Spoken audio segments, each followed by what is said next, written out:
श्री स्वामी मंत्राचा जप केल्याने आपले आरोग्य खूप चांगले राहते, आजारांपासून मुक्तता होते. त्याचप्रमाणे मनुष्याला मानसिक शांती मिळते आणि मानवी मन आणि शांत राहते. ज्या लोकांना सगळ्यात जास्त राग येतो त्यांनी नित्य जप करावा. जप केल्याने माणसाला जीवनात यशही मिळते, होणारी फसवणूक निराशा टळते, तसेच घरातील मुलांचे शिक्षण सुधारते. जीवनशैलीमध्ये बदल होतो आणि जीवन आनंदी होते. त्यामुळे सगळ्या संकटापासून मुक्तीही मिळते आणि सगळी संकटे दूर होतात.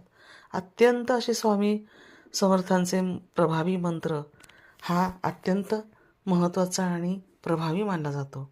जीवन सुखी करायचं असेल तर एवढं नक्कीच करायला हवं. भिवू नकोस, मी तुझ्या पाठीशी आहे. अनन्य भावाने भक्ती कर, त्याचा योगक्षेम मी चालवतोच. आळशी माणसाचं तुम्ही तोंड पाहू नका. शेत पिकवून काय मिळेल त्यात संतुष्ट राहा. भिवू नकोस, पुढे जा. संकट दूर होईल. प्रत्यक्ष काळ जरी आला तरी तुझ्यासाठी आम्ही त्याचा प्रतिकार करू आणि आमचे बोलण्यावर